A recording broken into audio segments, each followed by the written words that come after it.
પોતપોતાની જગ્યા લઈને અથવા પસંદગીની જે પણ જગ્યા આજુબાજુમાં અવેલેબલ હોય તે લઈને. સીટ નંબર એટલા સ્ટ્રિક્ટ નથી, આપણે બધા મિત્રો છીએ. પારિવારિક માહોલમાં કદાચ આટલા જાણીતા લોકો સાથે પિક્ચર જોવાનું પહેલી વાર બનતું હશે, જેમાં થિયેટર પણ ચાર્ટર પ્લેનની જેમ પોતાનું હોય 3 કલાક માટે. વધુ વાત નથી કરી, બધા મલ્હાર ઠાકરને જોવા આવ્યા છીએ, અમને જોવા નથી આવ્યા. પણ આ જોવાનું કઈ રીતે શક્ય બન્યું માત્ર 2 મિનિટમાં ચિરાગભાઈ આપણને આખો અનુભવ જણાવશે. કારણ કે આ પ્રક્રિયા સરળ ન હોય શકે, આપણને ખ્યાલ છે.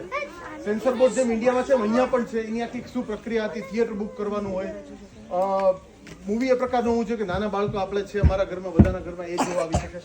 ઓવર ટુ ચિરાગભાઈ. આજે મૂવી માણવા આવ્યા છે એટલે આ બહુ લાંબી આ રીતની વાતો કરવાનો સમય ન ગણી શકાય, પણ એ વસ્તુ ચોક્કસ છે કે ફિનલેન્ડની ધરતી પર આ પ્રથમ ગુજરાતી મૂવી સ્ક્રીન થઈ આપણે આગળ પણ આવા પ્રયત્નો કર્યા હતા. આના પહેલા લોચા લાપસી છે કે ચાલ મન જીતી લઈએ એ વખતે પ્રયત્ન કર્યા હતા. એમાં ઘણા બધા ચેલેન્જીસ હોય છે, જેવી રીતે કીધું કે ક્લાસિફિકેશન છે કે સર્ટિફિકેશન અહીંયા હોય, એના માટે ઘણીવાર સેપરેટ ખાલી જે અહીંયા સ્ક્રીન કે ક્લાસિફાઈ કરતો હોય એમને બોલાવીને એક અલગથી મૂવી સ્ક્રીન કરવો પડે, એટલે 2 વાર મૂવી સ્ક્રીન કરવાનો ખર્ચો કરવો પડે, 2 વાર થિયેટર કરવું પડે. એટલે આપણી ઇકોનોમિક વાયબિલિટી આ બધી ક્યાં પહોંચે છે, ઇવન એ લોકોનો પોતાની ફી છે.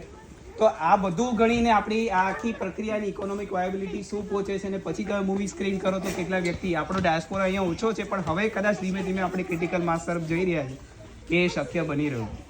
આજે બી લગભગ 125 આપણે રજીસ્ટ્રેશન છે, પેડ ટિકિટ લીધી છે. સમય જતાં બધા આપણી સાથે જોડાશે અને ઘણા લોકોનો સહયોગ છે. પ્રોડ્યુસરે આપણને ઓછા ભાવે ટિકિટ આપી છે. પ્રોડ્યુસરે આજે ટેસ્ટિંગ માટેનો સમય બી ફ્રી આપ્યો છે. અહીંની જે સર્ટિફિકેશનની બોડી છે, જે ક્લાસિફિકેશન કરે છે, ફિનિશ એજન્સી, એમણે પણ આપણી સાથેથી કોઈ ફી નથી ચાર્જ કરી. આ બધું કરતાં આજે આ ઇકોનોમિકલી વાયબલી શક્ય બને છે. અને ફક્ત આઈ થિંક મિનિમમ ફી, આપણે રકમ નથી બોલતા કેમ કે કદાચ આમાં જઈ રહ્યું છે, પણ આટલી મિનિમમ ફી સાથે આજે આપણે બધા જોડે આ માણી શકીએ શક્ય બને. અને એ બધાની પાછળ એવું નથી કે ફક્ત આ કોર્ડિનેશન છે. It is the Gujarati Samaj as a brand or as a organization that has been built, અને એને જે અલગ અલગ સિટીમાં કે એજન્સીમાં આપણો જે ક્રેડેન્શિયલ્સ ઊભા થયા એના કારણે આ બધું શક્ય બન્યું.